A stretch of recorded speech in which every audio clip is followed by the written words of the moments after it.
Hello everyone, आज हम पढ़ने वाले हैं क्लास 10 सिविक्स का चैप्टर नंबर फर्स्ट, जिसका नाम है पावर शेयरिंग। इस चैप्टर में हम पढ़ेंगे कि डेमोक्रेसी के अंदर पावर को कैसे डिवाइड किया जाता है, आखिर पावर शेयरिंग करना क्यों ज़रूरी है और अगर पावर शेयरिंग नहीं होगी तो क्या होगा। ये चैप्टर बहुत छोटा है, सिंपल है और इसे हम बहुत ही इंटरेस्टिंग वे में कंप्लीट करेंगे। तो विदाउट वेस्टिंग योर टाइम चलिए स्टार्ट करते हैं। बात होती है दो देशों की कहानी से, बेल्जियम और श्रीलंका से। तो सबसे पहले शुरुआत करते हैं बेल्जियम की स्टोरी से। तो ये है बेल्जियम। बेल्जियम एक यूरोप का छोटा सा देश है। इसके जो बॉर्डर है वो France, Netherlands, Germany and Luxembourg से कनेक्टेड है। दोस्तों, अगर हम इसके एरिया की बात करें तो ये उतना ही छोटा है जितना कि इंडिया का हरियाणा स्टेट है, लगभग उतने ही साइज का है। और अगर हम पॉपुलेशन की बात करें तो बेल्जियम में लगभग 1 करोड़ लोग रहते हैं। अब आप इस मैप को देखो, ये जो ऊपर का एरिया है वो है फ्लामिश रीजन। इसमें 59% लोग रहते थे जो कि डच भाषा बोलते थे। और ये जो नीचे का रीजन है वो है वलोनिया रीजन, जिसमें 40% लोग रहते थे जो कि फ्रांस लैंग्वेज बोलते थे। और जो बचे हुए 1% लोग थे वो जर्मन लैंग्वेज बोलते थे। अब आप जो छोटा सा एरिया देख रहे हो वो है ब्रुसेल, जो कि बेल्जियम की कैपिटल है। इसमें कंडीशन अलग थी। इसमें क्या था कि जो 80% लोग थे वो फ्रांस लैंग्वेज बोलते थे और जो 20% लोग थे वो डच लैंग्वेज बोलते थे। तो यहाँ से हमें क्या पता चला कि जो कंट्री थी उसमें मेजॉरिटी डच स्पीकिंग लोगों की ज़्यादा थी और जो कैपिटल थी उसमें मेजॉरिटी फ्रांस स्पीकिंग लोगों की ज़्यादा थी, मतलब उल्टा था। अब हुआ क्या कि इन दोनों कम्युनिटीज़ के बीच में बहुत ज़्यादा टेंशन बढ़ने लगा। अब टेंशन क्यों बढ़ने लगा, इसके दो कारण थे। पहला कि जो फ्रांस स्पीकिंग कम्युनिटी थी वो रिलेटिवली ज़्यादा रिच और पावरफुल थी डच स्पीकिंग कम्युनिटी से, जिस वजह से France speaking community Dutch speaking community को सप्रेस कर रही थी। दूसरा कि जो डच स्पीकिंग कम्युनिटी थी उसको इकोनॉमिकल डेवलपमेंट एंड एजुकेशन का लाभ बहुत देरी से मिलता था। अब आप खुद ही सोचो कि अगर एक कम्युनिटी को ज़्यादा लाभ मिलेगा और दूसरी कम्युनिटी को कम लाभ मिलेगा तो क्या होगा, आपस में टेंशन और ज़्यादा बढ़ेगा। और ऐसा हुआ भी। 1950 से लेकर 1960 तक बेल्जियम में दोनों कम्युनिटी के बीच में टेंशन बहुत ज़्यादा बढ़ने लगा और जो कैपिटल थी ब्रुसेल उसमें कंडीशन और भी ज़्यादा कॉम्प्लेक्स होने लगी। अकोमोडेशन इन बेल्जियम, तो ये प्रॉब्लम और ज़्यादा बढ़ती। उससे पहले जो बेल्जियम की गवर्नमेंट थी उसने थोड़ी समझदारी दिखाई और उन्होंने 1970 से लेकर 1993 तक कॉन्स्टिट्यूशन में 4 बार बदलाव किए ताकि कंट्री में शांति बनी रहे और कम्युनिटीज़ के बीच में लड़ाई ना हो। तो इसके लिए कॉन्स्टिट्यूशन में कई सारे बदलाव होते हैं। क्या क्या बदलाव होते हैं चलिए जानते हैं। तो पहला चीज़ ये होता है कि जो सेंट्रल गवर्नमेंट होगी उसमें डच और फ्रांस स्पीकिंग लोगों के इक्वल नंबर ऑफ मिनिस्टर होंगे। दूसरा चीज़ ये होता है कि अगर कोई स्पेशल लॉ पास करना है तो वो दोनों ग्रुप्स की सहमति से ही पास होगा, किसी एक ग्रुप की मर्जी से वो पास नहीं होगा। तीसरा चीज़ ये होता है कि बहुत सी सेंट्रल गवर्नमेंट की पावर्स स्टेट गवर्नमेंट्स को भी दे दी जाती हैं और स्टेट गवर्नमेंट इंडिपेंडेंटली अपना काम कर सकती हैं। सेंट्रल गवर्नमेंट का उसमें कोई रोल नहीं रहेगा। फोर्थ चेंज था कि जो कैपिटल थी बेल्जियम की ब्रुसेल, उसमें एक अलग से गवर्नमेंट बनाई गई जिसमें दोनों कम्युनिटी के इक्वल रिप्रेजेंटेटिव रहेंगे। फिफ्थ चेंज था कि इन्होंने इन सब के अलावा एक और तरीके की गवर्नमेंट बनाई जिसे कम्युनिटी गवर्नमेंट बोला जाता है। ये कम्युनिटी गवर्नमेंट तीनों ग्रुप्स के लिए अलग अलग बनाई गई थी जो कि अपनी अपनी कम्युनिटी के लिए कल्चर, एजुकेशन और लैंग्वेज रिलेटेड मुद्दों पर काम करती थी। तो बेसिकली अगर हम सिंपल तरीके से देखें तो बेल्जियम में 3 तरीके की गवर्नमेंट फॉर्म होती है, सेंट्रल गवर्नमेंट, स्टेट गवर्नमेंट और कम्युनिटी गवर्नमेंट। तो ये जो मॉडल था गवर्नमेंट का वो थोड़ा कॉम्प्लेक्स था, पर वो इतना अच्छा था कि इसके बाद बेल्जियम के अंदर जो दोनों कम्युनिटी थी उनके बीच में शांति बनी रहती है और सारे लोग खुशी खुशी रहने लगते हैं।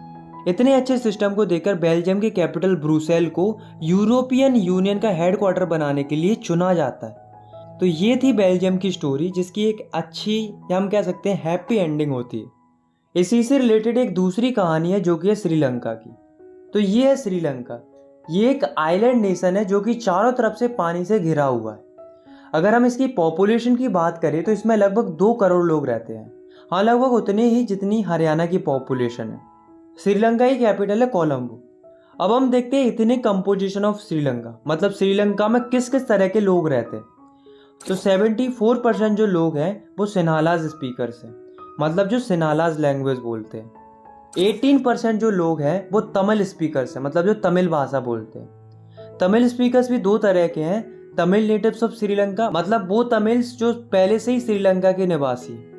दूसरे इंडियन तमिल्स, मतलब ऐसे तमिल जो इंडिया के निवासी थे पर वे कई साल पहले श्रीलंका आ गए थे एज अ टी वर्कर और वे वहीं पर सेटल हो गए थे।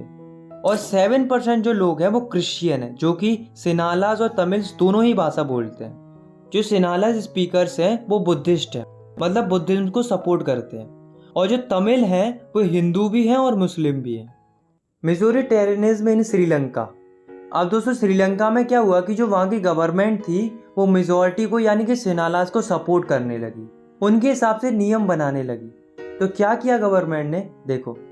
फर्स्ट 1956 में उन्होंने एक एक्ट पास किया जिसमें उन्होंने सिनालाज को श्रीलंका की ऑफिशियल लैंग्वेज घोषित कर दिया। सेकंड, गवर्नमेंट क्या करने लगी कि जो सिनालाज स्पीकर्स थे उनको फेवर करने लगी जॉब्स और एडमिशंस में।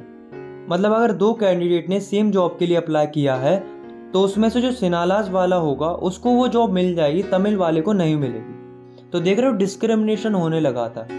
थर्ड, जो श्रीलंका की गवर्नमेंट थी वो धर्म के आधार पर भी भेदभाव करने लगी थी। श्रीलंकन गवर्नमेंट ने ऐसे कई सारे नियम बना दिए थे जो बुद्धिज्म को सपोर्ट करते थे और बुद्धिज्म को बढ़ावा देते थे, बाकी रिलीजन्स को इग्नोर किया जा रहा था। तो ये तीनों पॉइंट्स को देखने के बाद हमें ये तो पता चल गया कि श्रीलंका में गवर्नमेंट सिनालाज को सपोर्ट कर रही थी, उनकी लैंग्वेज, कल्चर, रिलीजन सबको प्रमोट किया जा रहा था। वहीं दूसरी ओर तमिल्स के साथ डिस्क्रिमिनेशन हो रहा था, उन्हें इग्नोर किया जा रहा था।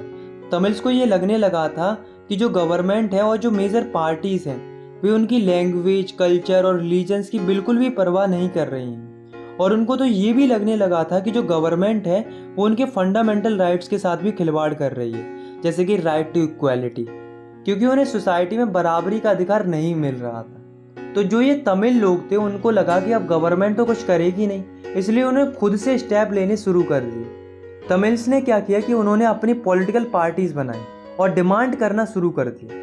इनकी पहली डिमांड थी कि तमिल लैंग्वेज को भी ऑफिशियल लैंग्वेज डिक्लेयर कर दिया जाए। दूसरी डिमांड थी कि उनके रीजन में सेपरेट गवर्नमेंट बना दी जाए। तीसरी डिमांड थी कि तमिल लोगों को भी इक्वल अपॉर्चुनिटीज मिलनी चाहिए जैसा कि सिनालाज को मिलती है। लेकिन दोस्तों जो गवर्नमेंट थी उसने इनकी डिमांड्स नहीं मानी, बल्कि तमिल्स की डिमांड को इग्नोर किया। तो तमिल्स ने कहा कि अगर आप हमारी ये डिमांड्स पूरी नहीं कर रहे हो तो कम से कम हमारे लिए एक सेपरेट कंट्री ही बना दो नॉर्थ एंड ईस्टर्न पार्ट में, जिससे हम वहाँ पर खुशी खुशी रह सके। लेकिन गवर्नमेंट ने इसके लिए भी मना कर दिया। इस बात से जो तमिल्स थे उनको बहुत ज़्यादा गुस्सा आ गया, जिस वजह से ये दोनों कम्युनिटी आपस में लड़ने लगती हैं और कंट्री में स्टार्ट हो जाता है सिविल वॉर, जिस वजह से कई हजारों लोगों की मौत हो जाती है और कई सारे लोगों को देश छोड़कर जाना पड़ता है। इस सिविल वॉर की वजह से श्रीलंका में काफ़ी ज़्यादा social, economical and cultural loss होता है। तो ये थी श्रीलंका की स्टोरी जिसकी बहुत ही बेकार एंडिंग होती है। तो दोस्तों अभी तक हमने दो स्टोरी सुनी, एक थी बेल्जियम की स्टोरी और दूसरी थी श्रीलंका की स्टोरी। दोनों ही देशों की स्टोरी लगभग सिमिलर थी, लेकिन ऐसा क्या हुआ कि एक देश खुशी खुशी रहने लगा, वहीं दूसरे देश में सिविल वॉर हो गया। तो इसका एक ही आंसर है जो कि है पावर शेयरिंग। बेल्जियम में क्या हुआ कि वहाँ पर दोनों कम्युनिटीज़ के बीच में पावर शेयर की, जिस वजह से वहाँ पर कोई भी लड़ाई देखने को नहीं मिली। वहीं दूसरी ओर श्रीलंका में पावर शेयरिंग नहीं होती है, जिस वजह से वहाँ पर सिविल वॉर देखने को मिलता है। तो यहाँ से हमें पता चलता है कि पावर शेयरिंग करना अच्छा है। अब क्वेश्चन ये अराइज होता है कि पावर शेयरिंग करना क्यों अच्छा है, why power sharing is desirable. तो इसके दो रीज़न है, prudential reason and moral reason. तो प्रूडेंशियल रीज़न है power sharing is good because it's help to reduce the possibilities of conflicts between social groups. मतलब पावर शेयरिंग करना अच्छा है क्योंकि उससे सोशल ग्रुप्स के बीच में लड़ाई या कॉन्फ्लिक्ट्स होने का खतरा टल जाता है, जिससे सोसाइटी में स्टेबिलिटी बनी रहती है, जैसा कि आपको इन दोनों एग्जाम्पल से भी पता चल चुका होगा। इसका मोरल रीज़न है power sharing is the spirit of democracy. मतलब पावर शेयरिंग बेस है डेमोक्रेसी का। मतलब डेमोक्रेसी सही ढंग से तभी चलेगी जब डेमोक्रेसी में पावर शेयरिंग होगी। इनफैक्ट जितनी ज़्यादा पावर शेयरिंग होगी गवर्नमेंट भी उतनी ही अच्छे तरीके से काम करेगी। फॉर्म्स ऑफ पावर शेयरिंग, मतलब किस किस तरह से पावर को शेयर किया जाता है। तो पहला है horizontal distribution of power sharing. इसमें क्या होता है कि जो गवर्नमेंट की पावर होती है उसे सेम लेवल पर डिवाइड किया जाता है गवर्नमेंट के अलग अलग ऑर्गन्स में। जैसे कि लेजिस्लेचर, एग्जीक्यूटिव एंड जुडिशरी। इन तीनों ऑर्गन्स में कोई छोटा बड़ा नहीं होता, इनके पास पावर बराबर रहती है, लेकिन इनके काम अलग अलग होते हैं। ये तीनों ऑर्गन्स आपस में एक दूसरे पर नज़र रखते हैं और चेक करते रहते हैं हर एक ऑर्गन को, ताकि ये इंश्योर किया जाए कि कोई एक ऑर्गन ही अनलिमिटेड पावर्स का इस्तेमाल नहीं कर रहा है। इसलिए इस सिस्टम को system of checks and balances भी बोला जाता है। नेक्स्ट है vertical distribution of power sharing. इसमें क्या होता है कि जो पावर होती है वो गवर्नमेंट के अलग अलग टीयर्स में डिवाइडेड होती है। जैसे कि सबसे ऊपर होती है सेंट्रल गवर्नमेंट, जो कि पूरे देश की गवर्नमेंट होती है। फिर उसके नीचे होती है स्टेट गवर्नमेंट, जो कि स्टेट लेवल की गवर्नमेंट होती है। फिर होती है लोकल गवर्नमेंट, जो कि लोकल लेवल पर होती है। इसमें क्या होता है कि जो सेंट्रल गवर्नमेंट होती है वो अपनी पावर स्टेट गवर्नमेंट के साथ शेयर करती है, और जो स्टेट गवर्नमेंट होती है वो अपनी पावर लोकल गवर्नमेंट के साथ शेयर करती है। मतलब अलग अलग लेवल्स पर पावर शेयरिंग होती है। क्योंकि ये पावर शेयरिंग वर्टिकल तरीके से होती है, इसलिए इसको vertical distribution of power sharing बोला जाता है, और इसको फेडरल गवर्नमेंट भी बोला जाता है। इसके बारे में हम डिटेल में नेक्स्ट चैप्टर में भी पढ़ेंगे। थर्ड फॉर्म है power sharing among different social groups. इसमें क्या होता है कि जो पावर होती है वो अलग अलग सोशल ग्रुप्स के बीच में डिस्ट्रीब्यूट की जाती है। जैसे कि आपने बेल्जियम वाले केस में भी देखा था कि जो कम्युनिटी गवर्नमेंट जो फॉर्म होती है वहाँ पर, वो भी इसी का एग्जाम्पल थी।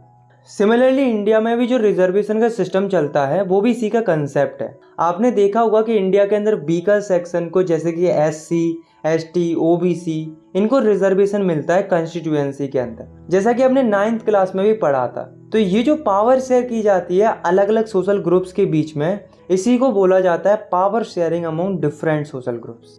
लास्ट है power sharing among different political parties and pressure groups. इसमें क्या होता है कि जो पावर होती है उसे अलग अलग पॉलिटिकल पार्टीज में, अलग अलग प्रेशर ग्रुप्स में शेयर किया जाता है। ये क्या करते हैं, ये गवर्नमेंट को प्रेशराइज करते हैं ताकि उनकी पॉलिसीज इंप्लीमेंट हो। इनफैक्ट इंडिया में भी आपको कई सारे ग्रुप्स देखने को मिलेंगे, जैसे कि ट्रेड यूनियन है, स्टूडेंट यूनियन है, बिजनेस यूनियन है। इनके अलावा अलग अलग इंटरेस्ट ग्रुप्स भी होते हैं। तो ये क्या करते हैं, ये गवर्नमेंट को प्रेशराइज करते हैं अपनी पॉलिसीज को इम्प्लीमेंट कराने के लिए और डिसीजन मेकिंग में। तो ये था हमारा लास्ट टॉपिक। आई होप आपको ये वीडियो पसंद आई होगी। अगर आपको ये वीडियो पसंद आई तो आप इस वीडियो को लाइक कर सकते हो, और चाहो तो आप इस चैनल को सब्सक्राइब भी कर सकते हो क्लास 10 की वीडियोस आगे देखने के लिए। बाकी मिलते हैं नेक्स्ट वीडियो में, तब तक के लिए टेक केयर, बाय बाय।